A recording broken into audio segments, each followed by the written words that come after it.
N'a frappé dans ce magazine financier investi, ou émission que nous portons pour nous chaque semaine, le samedi à compter de 4 heures, sur plusieurs stations de radio à travers le pays d'Haïti et dans la diaspora également. Émission ça, est capable de suivre, ne pas oublier, sur Profil TV, côté une opportunité pour nous voir exactement tout graphique que nous avons montré nous là pour mieux maîtriser à travers l'université libre. 1er mai, c'était journée que nous considérons pour mon cap travail et journée agriculture. Malgré que nous avons très peu de monde qui travaille dans le pays, ça, si nous regardons par rapport à force active travail là, mais nous toujours fêté 1er mai. Et 1er mai, nous-mêmes, nous avons fait une émission le samedi, qui était peut-être 4 mai, pour nous démontrer nous que, attention, mais ce qui ça, que coordonnateur CPTA qui a parlé de l'emploi, il est de concentrer sur l'emploi jeunesse parce que nous avons montré nous que la jeunesse sont force qui active dans le pays et l'on va régler grand chose pour il est capable de déranger de manière considérable. On parle de dividendes démographiques lorsqu'on une société qui a une population qui est jeune, ça veut dire sous bien préparé, jeunes garçons, jeunes femmes, on va renforcer ce qu'on appelle le capital humain dans le pays. Mais l'on va préparer tout on va qui résultat, on va qui ça est capable de et comment que bagala négatif, au lieu d'avoir un dividende démographique, on peut avoir une bombe démographique. Et c'est ça, on est capable de dire qu'il y a l'idée importante de sujet à discuter là. Donc, nous allons décréter mois de mai ça. Toute émission a fait le samedi. Bon, nous connaissons déjà le mois de la finance, pas vrai? Et bien, nous allons décréter mois de mai, le mois de l'emploi mais emploi jeunesse. Nous ne pas fêter seulement le 1er mai, nous allons fêter tout le mois de mai en parlant de qui job on créer pour jeunes garçons avec jeunes filles dans le pays. Et il y a intérêt à faire. Toute chose, c'est ça. Budget gay n'a pas parlé par aussi à nous-mêmes, c'est budget gay contre la pauvreté et l'extrême pauvreté. C'est guerre pour capable permettre que jeunes garçons, jeunes filles, capables de plus d'opportunités pour avancer en la vie. C'est ça qu'on a cherché, les amis. C'est ça que nous besoin de créer. Donc, en ce sens, nous allons faire plusieurs émissions. On a un benchmarking. Nous allons regarder ce qui a passé de l'autre côté, dans l'autre pays. Est-ce que bagarre pour la jeunesse santé commencer pour 4 et meilleur? On t'a expliqué nous exactement. C'était le 3 mai, pardon.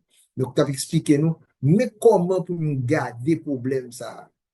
Parce que l'un va garder, eh bien, il y a des gens qui vont employer, qui vont recruter, et là, retourner pour nous-mêmes dans la société, côté dans le secteur privé, côté dans le secteur social, et la disloquer la société pour nous. Donc, nous prenons ça très, très au sérieux, et nous allons parler en pile de ça. D'ailleurs, année ça, sommet financement, oui, sommet financement là. 22, 23, 24 mai, moi ça, c'est au Cap Haïtien que nous avons pied, parce que nous n'avons pas fait sommet financement l'année dernière, parce que c'est en avril, tu as 13 sommets financement qui étaient faits dans Port-au-Prince. Nous étions obligés, 14e sommet financement, nous n'avons pas fait le Port-au-Prince, nous avons fait du côté de Miami, c'était le 4-5 avril 2024. Eh bien, année ça encore, j'ai une situation, nous pas fait le Port-au-Prince, nous avons retourné Port-au-Prince c'est possible. Parce que nous ne pouvons pas stopper l'événement ça, mais en avril, en mai, pardon, 22, 23, 24 mai, nous allons au Cap Haïtien. Ensuite, nous devons arriver au CAI, c'est après qu'on a fait le sommet finance dans les régions, non? On a habitué à faire. Mais on a commencé la veille avant que Port-au-Prince parle pour recevoir. Et il y a une grosse probabilité pour nous faire sommet finance du côté de la Jamaïque à Kingston. Donc, c'est pour vous dire, sommet finance depuis l'année dernière, nous internationaliser. Nous allons Miami, nous allons Montréal, année ça, nous avons fait plus bas niveau, nous allons pas monter en Amérique du Nord, nous avons prêté vers la Caraïbe, à Kingston. Donc, et nous allons conserver thématique qui parlait de problèmes jeunesse, les PME, emploi jeunesse en quelque sorte. On regarde les graphiques, ça, pour nous comprendre qui problème sérieux que nous avons et nous obligés de mettre focus là, sur jeunes, là, fait job, là, fait emploi. Je retourne à chiffre là pour nous, mes amis. Catégorie 15 à 40 ans, la population de 11,9 millions de gens là, dans la catégorie de 15 à 40 ans, nous retrouvons plus que 5 millions de gens. Mais nous mettons schéma ça. qui ban nous qui ça? En 2012, j'étais fait une recherche, c'est Banque mondiale, qui publie en 2015, force de travail âgée de 15 ans et plus. Pas quoi le trop changer pour nous dans le pays. Et pour Haïti, n'a pas de là. On regarde combien de monde qui travaille et dans quel secteur qui travaille dans le pays d'Haïti. Secteur pour plus de monde. La catégorie 15 ans et plus là, dans le pays d'Haïti, c'est le secteur agricole. 39% de monde travaille dans le secteur agricole. C'est le numéro 1. Deuxième secteur, c'est le secteur privé formel là, qui a 7,5% de monde. Pas 10% de monde qui travaille dans le secteur privé formel, à savoir dans la banque, dans l'entreprise qui est plus ou moins qui a payé l'État, qui a fonctionné, qui a activité. Pas 10% de monde. Nous allons regarder l'entreprise publique là, il y a seulement 1,4% de monde. On regarde l'administration publique là, il y a 3% de monde.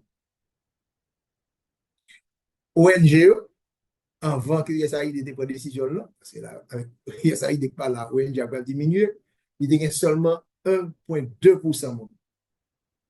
Nous allons regarder. Si nous considérons ça là, donc on donne, on va voir que privé informel là, dans une des fonds sur FinScope, on ne peut pas oublier que dans le sommet financier, ça nous va parler en pile de PME, on peut utiliser le document FinScope que Banque centrale, ministère Finance, ministère Commerce, avec support USAID a été publié. Partager données ça pour bien comprendre, pour être capable de garder le problème de travail. Le pays a besoin de travail. Ça qui passe aujourd'hui là, le fait qu'il n'y a pas de travail dans le pays, eh bien, jeunes garçons à chercher travail de l'autre côté et qu'on y a retourné un pont gongon pour nous-mêmes. Il faut renverser ça qui passe là. Privé formel là, il y a 47% de monde qui travaille là-dedans. Si je prends privé informel, je m'ajoute à l'agriculture. Parce que l'agriculture, nous connaissons tout pas bien organisé, mes amis. 9 et 7, 16, 1, 3, 4 et 4, 8. Donc, regardez pour nous, ouais. Puis, fort monde dans le pays, soit travail dans l'informel, près de 50%. Ça travaille dans le secteur agricole, là, qui pas fin trop bien organisé lui-même tout bon diable. Parce qu'il ne va pas assez assistance, il ne va pas assez encadrement. Donc, qui veut dire, moins que 20% de la population censé travailler pour bon salaire décent pour mener une vie normale. Quand on a 12 millions de monde là-dedans. Donc, ça n'y est comme graphique sur le tableau. Là. On a regardé les gens qui sont dans la télévision et m'a essayé de permettre que les gens qui de nous bien comprendre tout. Et bien montrer, mais c'est drame dans vivre dans le pays. Ça, là, je dis. Donnez au parler, mes amis. Vous avez 47% de gens qui sont dans le secteur informel. Ça veut dire que le secteur informel là, ils ne vont pas payer taxes, donc ils vont bonne bagaille, ils n'ont pas accès à eux-mêmes. Dans le secteur informel là, ça allait à très très faible. Agriculture à cause de faiblesse productivité, à cause de toute contrainte que vous avez, crédit très faible dans le secteur ça. Donc, nous avons plus fort monde qui travaille dans le pays ça, à travailler dans des conditions précaires. Donc, résultat, pas capable, bon, il n'y a pas de revenu décent. L'État lui-même, il n'a pas d'intérêt à quitter le comme ça, assiette fiscale, il a souffert de ça là. Donc, il faudra que nous formaliser l'informel, il faut que nous retirer plus bleu l'informel là, pour venir plus jaune, là, orange, pour venir privé formel là. Donc, si nous avons augmenté formel là à 20, à 30, à 40% en réduisant le privé informel, et si l'agriculture est capable plus rendre plus compétitive, mettre plus capital humain qualifié là-dedans, et bien ça va permettre qu'on y a là, ou pour créer une classe moyenne qui est solide, nous avons bien l'argent dans le il y a capable de payer taxes, il y a capable de payer impôts, il y a capable de fonctionner plus bien. Donc, c'est comment changer ça nous gagne devant nous là. Et nous avons fait moi à discuter, à réfléchir sur les emplois globalement, mais spécifiquement emploi jeunesse. Donc, premier mai, nous étendons pendant tout le mois de mai, et chaque samedi, nous allons réfléchir sur le problème ça, emploi dans le pays, emploi jeunesse en particulier, et comment nous repenser l'éducation dans le pays ça, pour nous préparer le capital humain. Nous ne pouvons pas faire de l'air, mais nous connaissons qu'à faire entrepreneurship là pour croissance depuis année 2000, la bataille pour nous dire pas assez de job dans le pays, mais chez Marc Levin là, mais donné là, entrepreneuriat sont bail qui est fondamental. Mais ça ne suffit pas d'être un entrepreneur. Il faut qu'on organise l'entreprise tout. Il faut une gestion, organisation, management, tout le monde, ça la gouvernance en quelque sorte. Fondamental. Il faut un service public là, mais il fonctionne puis bientôt. Et nous, là, l'État n'est pas capable de prendre plus de monde encore. Donc, on y a comment pour mon secteur privé qui est solide, pour le secteur privé, son groupe monde, non, le secteur privé, c'est quelle que soit couleur, quelle que soit nature, classe sociale qu'on y a, ou bien doit entrer dans des activités et comment devenir des investisseurs pour obliger chaque entreprise par autour. C'est ça que nous faisons pendant 30 dernières années dans la croissance, encourager l'entrepreneuriat, une nouvelle gouvernance, des entreprises dans ce pays, le financement pas obligatoirement pas à travers le système bancaire, mais des investissements ouverts capital compagnon. Mais tout message qu'on a lancé là, malheureusement, il n'est pas tant délassé, il n'est pas fait chemin lassé. Donc c'est ça qu'on a essayé de garder pour nous avancer avec. Nous allons tendre là une émission qui sortit. Ça fait deuxième fois que je utiliser Maroc parce que je pense que Maroc là, c'est un cas qui est plus proche de nous-mêmes. Émission ça va parler de exactement chômage dans le pays Maroc, un pays de 38 millions de monde, à peu près 3 fois et plus population pays d'Haïti, mais un pays qui fait gros effort dans la performance économique, il a amélioré la position de l'indice de développement humain, que fait que ce là, on est Haïti a une mauvaise situation. Et bien, nous parlons, ouais, comment que a taclé le problème ça. Si Maroc a plein pour chômage jeunesse, donc nous-mêmes, nous sommes comme nous là. Donc, entendez-les, et nous avons souhaité que autorité, et là, je ne parle pas d'autorité, mais je ne parle simplement d'autorité, les gens qui sont dans le public simplement, ou les gens qui sont dans le secteur privé, qui sont leaders, ils sont autorités et tout, ou les gens qui sont dans l'activité sociale, qui sont dans la religion, c'est autorité, autorité morale également. Parce qu'il faut faire l'argent dans de bonnes conditions également. Il y a des gens qui font l'argent dans de mauvaises conditions, et mais qui savent créer dans le pays.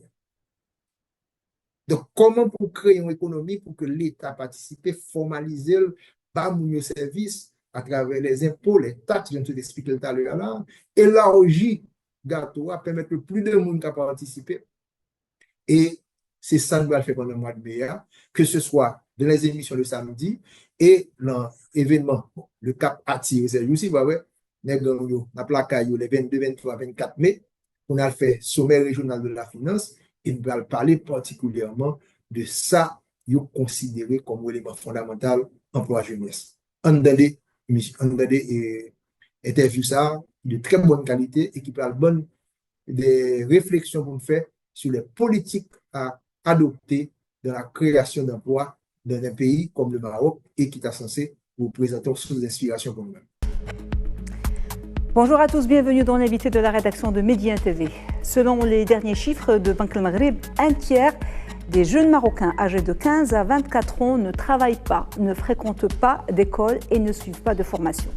Les données du Haut Commissariat au Plan sont plus alarmantes, avec 49,6% de la population des jeunes de 15 à 24 ans qui seraient en situation de chômage, soit un jeune actif sur deux. Une situation qui touche toute la région MENA, avec un taux de chômage dépassant le double de la moyenne mondiale. Avec notre invité d'aujourd'hui, Youssef Guerraoui Filali, président du Centre marocain pour la gouvernance et le management, nous allons essayer de comprendre les causes de ces taux élevés, nous arrêter sur le rôle et les limites des politiques publiques et du secteur privé dans la création d'emplois et sur les mesures qui devraient ou pourraient être prises pour encourager l'insertion des jeunes dans le marché du travail.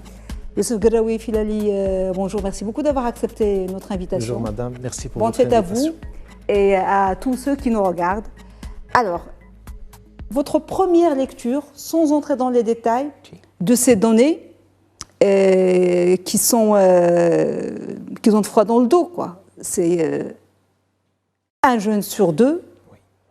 Et effectivement, madame, c'est des informations très alarmantes. Vraiment, en termes d'emploi au Maroc, on est sur une alerte. C'est un warning. Effectivement, on constate que depuis 2020, depuis le Covid, jusqu'à maintenant, il y avait un certain nombre d'éléments qui ont empêché cette relance économique. Effectivement, après, il y avait le conflit russo-ukrainien, il y avait la problématique de l'inflation, une méfiance politique aussi qu'il va falloir qu'on signale. Donc tout cela, c'est des éléments qui n'ont pas permis de faire réussir cette relance économique, mais il fallait quand même passer par des mesures importantes qui vont stimuler l'emploi, surtout auprès des jeunes. Aujourd'hui, nous sommes sur un taux de chômage au niveau national qui avoisine les 13%. Comme vous avez dit, le taux de chômage dans la catégorie des jeunes, il est très élevé. Et effectivement, avec tout ce qui se passe en termes de changement climatique, en termes de recul des précipitations, parce qu'on sait que le PIB agricole, il porte la croissance au Maroc, et on est sur des destructions de postes d'emploi qui sont importantes, et ça justifie en partie le taux de chômage assez élevé auprès des jeunes, et même au niveau national. Mais, oui, on va revenir sur le chômage parmi la catégorie des diplômés et parmi la catégorie des jeunes qui travaillaient dans l'agriculture ou dans d'autres secteurs. Mais ces chiffres du HCP ou donc de Banque le Maghreb, est-ce qu'ils pourraient être encore plus graves ou plus importants parce qu'ils ne concernent que les personnes en âge de travail qui cherchent un emploi et elles n'intègrent pas les personnes découragées ou qui se retirent de cette quête du travail? Est-ce qu'on pourrait être au-delà de ce taux? Bien sûr, donc déjà on est par rapport au HCP, on parle d'une population active qui est occupée, qui est inoccupée. Les gens qui travaillent, les gens aussi qui sont en sous-emploi, c'est-à-dire il est en activité mais il est dans un environnement où il n'est pas vraiment à l'aise, donc on est sur une adéquation de l'emploi, donc et effectivement il est sur de l'alternatif, il cherche en parallèle, et des gens qui sont en quête. Principalement, c'est les jeunes diplômés qui sortent d'école chaque année. Ne serait-ce que pour vous donner un chiffre, chère madame, chaque année, on a 400 000 nouveaux demandeurs d'emploi qui proviennent des universités, des écoles publiques et privées. Nous savons que l'économie marocaine, avec 1% de croissance, avec ce taux, on crée environ 25 000 postes d'emploi. Donc, si on va se baser que sur l'emploi public, on est déjà sur un déficit de 375 000 par an. Le secteur privé, il fait de l'effort, il emploie, mais de 2020 à date d'aujourd'hui, il y a un recul d'emploi, même aussi qui est observé dans le secteur privé. Quels sont les secteurs les plus touchés par ces pertes d'emploi? Effectivement, donc d'abord, on a le secteur de l'agriculture, c'est normal, avec le recul des précipitations, on est sur un stress hydrique, et effectivement, donc les entreprises pensent à économiser en termes de création d'emplois et bien évidemment, surtout les entreprises agricoles, ils agissent sur la masse salariale. Et donc, on cherche à faire, travailler moins d'ouvriers parce qu'on est sur une récolte céréalière qui a reculé. On parle de 70 millions de quintaux du moment où on parlait auparavant de 120, 135 millions de quintaux. Donc, aujourd'hui, c'est difficile de réaliser ces chiffres avec ces perturbations climatiques, avec le recul des précipitations, et les entreprises aussi doivent investir plus dans les techniques d'économie d'eau, les techniques d'irrigation, et donc, ils cherchent des marges de manœuvre. Donc, on agit sur les travailleurs. Le secteur aussi de l'industrie, on est sur une méfiance politique, on est sur des événements depuis le Covid, le conflit russo-ukrainien,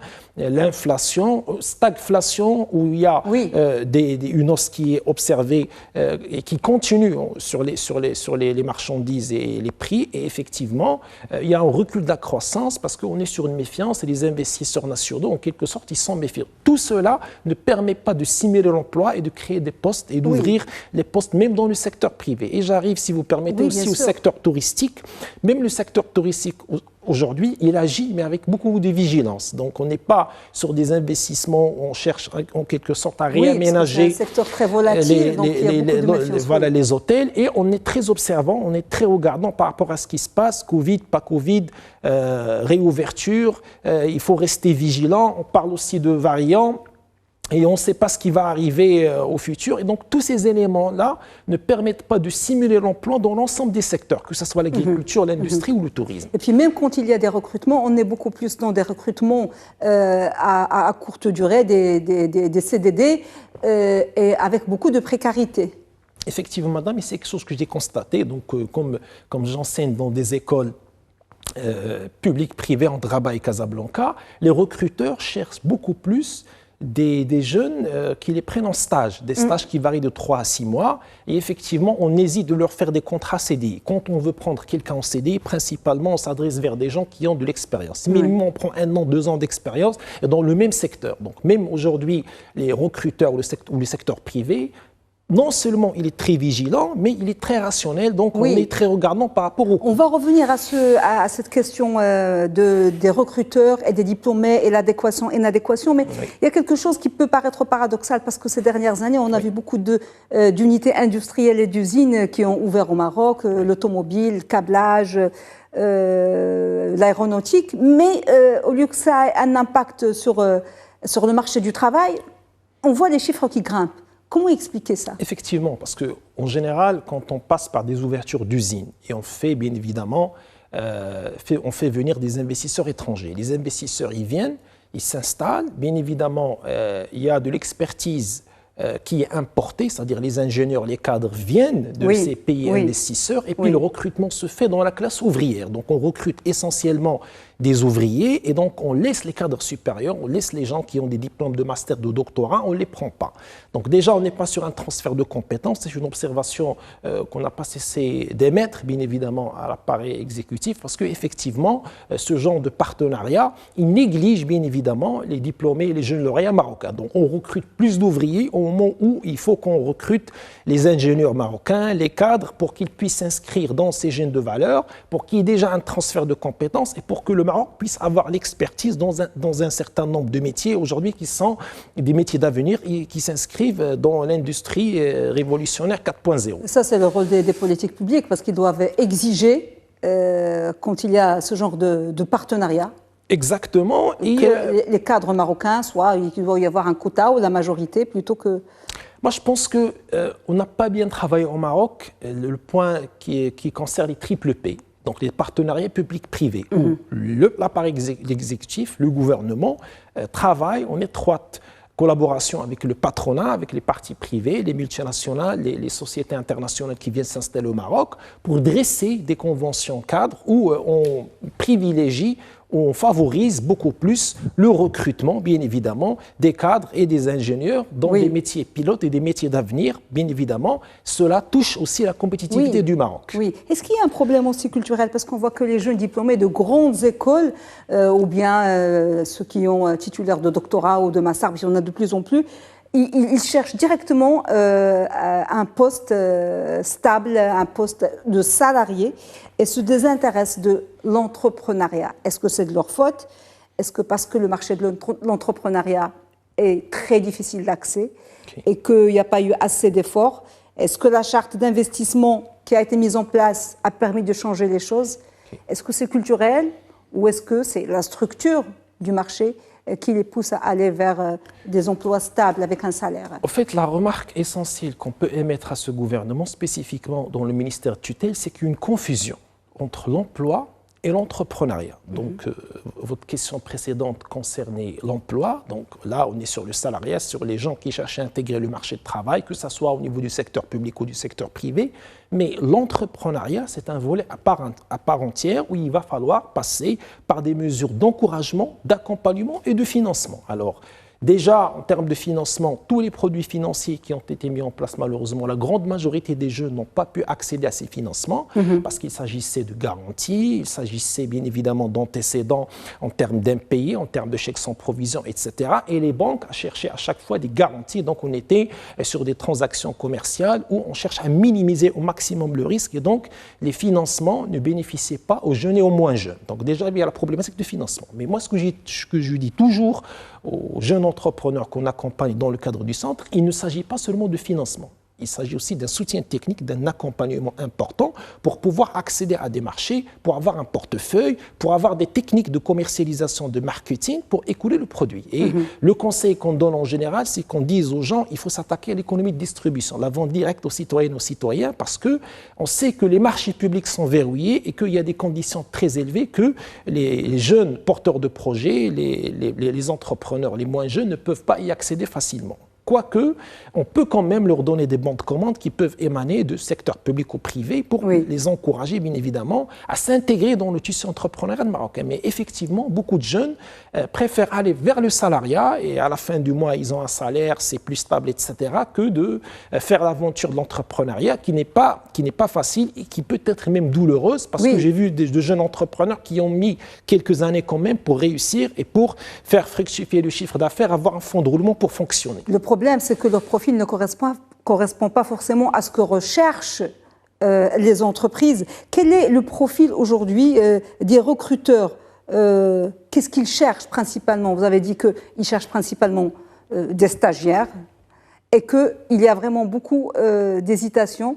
Ils ne peuvent pas s'aventurer à recruter un jeune fraîchement diplômé. Quels sont les profils les plus recherchés? Moi, je pense que dans le marché du travail marocain, il y a de la place pour tout le monde. Mais aujourd'hui, les recruteurs sont très exigeants. On cherche à avoir les meilleurs. Moi, en tant que patron, je veux recruter. Je vais passer 100 entretiens. Si je prends 3 ou 4, je veux chercher les meilleurs. Oui. Et je vois dans des entreprises, j'ai siégé dans quelques commissions de recrutement, on passe beaucoup d'entretiens d'embauche pour sélectionner quelques personnes parce qu'on a peu de postes et on ne veut pas investir plus et on cherche la rentabilité. C'est-à-dire que je le recrute et je lui donne un salaire, il faut qu'il soit très productif directement après le recrutement. Et ça, c'est important parce que quand on prend un jeune diplômé, il lui faut 6 mois d'adaptation, etc., de maîtrise, comme les systèmes d'information qui sont très demandés par ces entreprises, comme le SAP par exemple. Par conséquent, les métiers de management sont très demandés. Une entreprise qui fonctionne a besoin de profils finance, profils ressources humaines. Les entreprises qui font de l'import-export, ils recrutent les logisticiens, les responsables achats. Les métiers de contrôle, gestion, audit interne, contrôle interne sont très demandés aujourd'hui. Là, on est sur la filière management. La filière ingénierie informatique, les ingénieurs en informatique qui font de la programmation, qui font de l'algorithme, qui maîtrisent des systèmes d'information très poussés comme le SAP S/4HANA sont demandés dans le marché du travail. Ils sont demandés, mais bien évidemment, on cherche les meilleurs, on cherche ceux qui sont expérimentés. Sauf que quelques ingénieurs pointus dans le secteur de l'automobile, de l'aéronautique, etc., ils sont pris par quelques multinationales et des fois, ils sont fin d'études, ils savent là où ils vont travailler. Mais c'est un cas particulier, malheureusement, la majorité des jeunes diplômés, ils sont sur 1 an, 2 ans de quête, etc., pour pouvoir s'insérer ou trouver leur place dans le marché du travail. On va revenir à cet éternel problème d'inadéquation ou formation au marché du travail. Il faut pas qu'on ne doit pas avoir que des ingénieurs, que des profils pointus avec des formations de Bac+2 pour des métiers bien spécifiques. Il n'y en a pas beaucoup. Et ça fait des années qu'on parle de ça. Il y a de la formation professionnelle, mais visiblement, il n'y en a pas assez. Et on n'a pas assez, et la remarque fondamentale qu'on peut faire quand on observe, par exemple, le secteur industriel, la majorité des usines qui recrutent ou des entreprises qui créent ici des succursales pour faire de la production, pour baisser les coûts, ce n'est pas pour faire plus de bénéfices, ils cherchent à recruter des ouvriers. Effectivement, dans certains métiers, ils ne trouvent pas les gens formés. Donc on sollicite l'OFPPT, on voit au niveau de la formation professionnelle et des fois on prend des profils qui ne sont pas vraiment adéquats et on les forme pour qu'ils puissent devenir productifs, mais on sait qu'on va investir un petit peu plus et que ça va nous coûter moins que prendre des cadres ou des gens qui sont diplômés d'école parce que là vraiment on est en train de staffer vers le bas. Oui. Donc voilà, on privilège cette classe ouvrière, quoi qu'on va la former, on va mettre un petit peu plus de budget et malheureusement on néglige toujours les cadres et les ingénieurs et ces gens-là malheureusement continuent à chercher dans le marché du travail au lieu de s'intéresser beaucoup plus à l'entrepreneuriat. Absolument. Alors on va parler des politiques publiques, de leur rôle pour la création justement d'un environnement propice à l'emploi. On a vu, il y a été des programmes comme Aurage, Força ou il y a une autre, j'ai oublié l'appellation. 100 000 entrepreneurs, il y avait aussi Intelaka. Oui. Est-ce qu'ils ont le résultat, le bilan, il est très controversé. Et il y en a même qui pensent qu'ils ont créé un effet pervers d'exclusion sociale dans leur application. Absolument. Qui a été mal faite. Alors, en toute objectivité, nous, au niveau du centre, on a reçu beaucoup de doléances, beaucoup de réclamations par rapport aux programmes qui ont été lancés. C'est vrai que le programme Telaka, il avait un élan, mais avec le Covid, malheureusement, on ne donne plus ce crédit d'investissement qui était à hauteur de 1 200 000. Malheureusement, le programme Força, j'avais émis une remarque directe. Déjà, le budget très minime, 100 000 dirhams. Le candidat, il doit suivre tout un processus de formation, d'incubation, avec des entretiens, des va-et-vient devant des commissions. Après, on va le diriger vers une société de financement qui va demander des garanties. On est sur un dossier de crédit, etc., pour avoir 100 000 à la fin. Et beaucoup de gens n'ont pas réussi à avoir cette somme. Donc déjà, problématique en termes de financement, un budget très faible, pas d'accompagnement, parce qu'une fois il a les 100 000, il est formé, mais il faut l'accompagner pour qu'il puisse intégrer les marchés, pour qu'il puisse faire son portefeuille, pour qu'il puisse se développer dans un secteur bien défini. Il faut aussi qu'il y ait une montée en compétences, une mise à niveau en termes de qualité, en termes de production, pour qu'il puisse travailler même avec le secteur privé et les entreprises économiques bras de fer de l'État. Donc il y a cette problématique de financement et d'accompagnement. D'Intelaqa, Aouraj, tous les projets de financement, on est sur ces mêmes problématiques. Alors, concernant le Aouraj, et encore une fois, j'avais une remarque directe par rapport à ce projet, on cherche à former des gens pour faire un travail temporaire. Ce travail temporaire, il prendra fin et ces gens-là vont se retrouver bien évidemment au chômage, et là on va créer un problème dans le marché de l'emploi. Donc ce qui manque, chère madame, c'est cette innovation gouvernementale qui n'est pas là. Il n'y a pas d'actions coordonnées qui sont synchronisées, il n'y a pas une continuité, c'est-à-dire malheureusement aujourd'hui nous n'avons pas de politique d'emploi. Pas avec ce gouvernement en tout cas. Cette politique d'emploi, elle est essentielle. Des mesures qui ne sont pas très ambitieuses, des mesures très mitigées, très limitées dans le temps et dans l'espace. Et la dernière, c'est le programme 100 000 entrepreneurs. Déjà, ma remarque fondamentale, pourquoi 100 000? Déjà, on n'est pas ouvert. Le programme, il faut qu'il soit 1 million d'entrepreneurs. Nous sommes 38 millions d'habitants. Donc, on prend 100 000 et quand on rentre dans le détail, qu'est-ce qu'on trouve? On trouve du networking, un réseautage pour permettre à ces gens de les mettre en contact avec les banques. Moi, je pense que ça, ces gens-là peuvent faire eux-mêmes ça sans passer par ce programme. Et puis, on voit de petits chèques qui vont se distribuer pour payer le loyer, pour vous financer une étude de conseil. C'est pas ce qu'il faut. L'entrepreneur d'aujourd'hui a besoin d'un financement. Il doit investir dans son usine, acheter du matériel de production, du matériel technique pour faire de la production, l'accompagner pour accéder au marché, pour soumissionner aux appels d'offres, pour avoir les bons de commande et bien évidemment pour pouvoir avoir des PV provisoires de réalisation et se faire payer. C'est ça ce qu'il faut, l'accompagnement technique, financier, c'est ce qui est demandé aujourd'hui. Absolument. Et à côté de ça, il y a la frilosité du secteur privé, qui est très, très, très frileux aussi. Effectivement. Donc, le secteur privé aussi, il est très exigeant. Et même, si vous me permettez, madame, il y a une culture à changer, même dans le secteur privé. Moi, j'avais un petit peu échangé avec des patrons d'entreprises. Ils me l'ont dit clairement. Ils m'ont dit que nous, on ne veut pas travailler avec les très petites entreprises, les auto-entrepreneurs. C'est des gens qu'on ne peut pas leur faire de confiance. Ils n'ont pas de la qualité. Ils ne font pas affaire. Et donc, toujours, même dans le secteur privé, les grandes et moyennes entreprises se dirigent toujours vers des entreprises de taille moyenne ou petite. En tout cas, pas les très petites entreprises, pas les auto-entrepreneurs. Toujours dans le même ordre d'idées. Dans le secteur privé, le secteur public, pardon, c'est encore plus pire. Parce que dans le secteur public, on dit qu'il n'est pas question de donner des bons de commande à de très petites entreprises, à des porteurs de projets ou des auto-entrepreneurs. Et donc, à chaque fois, on fait appel à les grandes moyennes entreprises. Et donc, du coup, la responsabilité est partagée entre le secteur public et le secteur privé. Une petite précision pour les chiffres qu'on a cités tout à l'heure, les taux, ceux de un tiers des 15-24 ans ou bien un jeune sur deux. Est-ce qu'ils intègrent le secteur informel ? Alors déjà, madame, juste pour observer la taille du secteur informel, au Maroc, c'est 30% du PIB. On parle de quelque chose aux alentours de 300 milliards de dirhams. C'est énorme. Le secteur informel, il absorbe le reste non déclaré en termes de chômage. Et donc, il y a beaucoup de jeunes qui sont actifs dans ce secteur. Bien évidemment, il n'y a pas de déclaration fiscale. Ils agissent en noir. Ils sont dans une précarité sociale.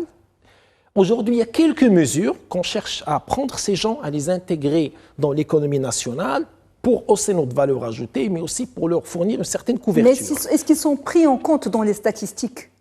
Pour moi, ils ne sont pas pris en compte. D'accord. Ils ne sont pas pris en compte dans ces statistiques parce que c'est des gens qui opèrent dans le secteur de l'informel. Donc, pas moyen de Donc, déjà, il faut les intégrer et ça doit passer par des mesures d'encouragement et pas de la répression. Donc, ce n'est pas de la répression. Il faut plutôt les intégrer, le secteur informel, plutôt que de le combattre. En termes d'intégration, exactement. Déjà, pour qu'on puisse les déclarer dans les chiffres du HCP et surtout pour les intégrer dans l'économie nationale. Ces gens-là doivent faire partie du tissu entrepreneurial marocain, doivent participer à la valeur ajoutée nationale. Maintenant, comment les faire accompagner? Ça, c'est une question très importante. Normalement, il faut qu'il y ait un travail de terrain, il faut qu'il y ait des directions du ministère de tutelle qui doit, bien évidemment, rentrer en contact, en négociation avec ces gens et voir les formules nécessaires pour les intégrer. Il y a aujourd'hui le statut de l'auto-entrepreneur, mais malheureusement, la dernière mesure dans la loi de finances, on a négligé ce statut. Au lieu d'encourager les 200 000 données plus, on dit qu'avec le même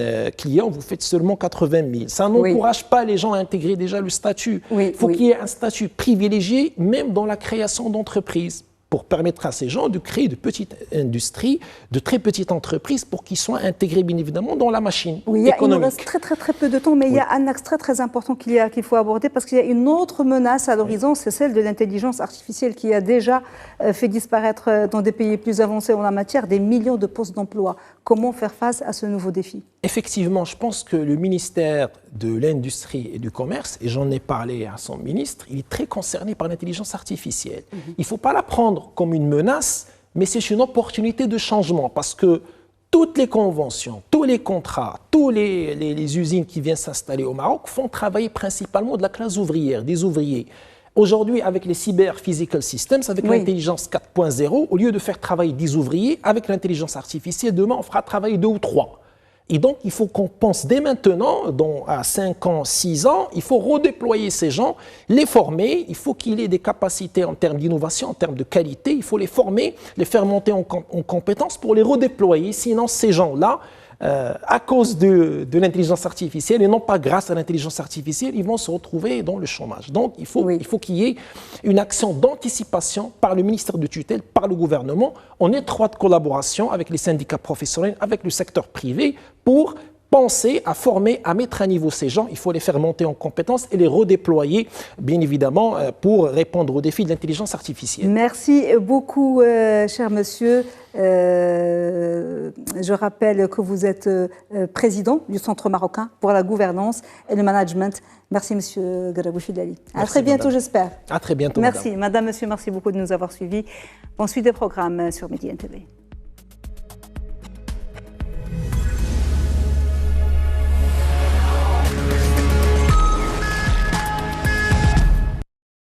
Voilà, nous connaissons autant d'interviews ça avec un pile attention et nous voyons réellement qui importance jeunesse gagne dans nos sociétés, dans nos pays. Nous regardons le cas du Maroc, un pays qui pas dans situation sans vivre le pays d'Haïti, mais nous voyons un groupe qui est très sensible. D'ailleurs, semaine dernière là, nous avons attiré l'attention sur l'affaire insécurité dans la vie de la aujourd'hui. Il ne faut pas minimiser comment nous pas poser problème jeunes. Nous avons un concept anglais NEET, à savoir des jeunes garçons, jeunes filles qui ne sont pas éduqués, qui ne sont pas travaillés et qui ne sont pas formés. Ça représente même un pays qui a avancé. Je dis à si nous avons fait et ça nous a capable de une étude pour nous voir combien de jeunes garçons qui ne sont pas travaillés, qui ne sont pas de formation, qui ne sont pas éduqués et qui n'ont aucune formation dans le pays d'Haïti, et nous avons qui danger ça représente. Donc, nous supposons réfléchir pour nous sortir dans tout côté là en mettant le focus sur les jeunes. Nous, emploi jeunesse là, c'est un problème qui est très sensible dans quel que soit le pays, c'est pas un problème haïtien que lié. Même chômage au niveau des diplômés, nous avons regardé côté que Maroc a 400 000 nouveaux demandeurs d'emploi qui ont la caillou et pas capable de créer assez d'emplois. Dans le secteur public, c'est 25 000 seulement qui ont créé. Le secteur privé n'a pas créé assez tout.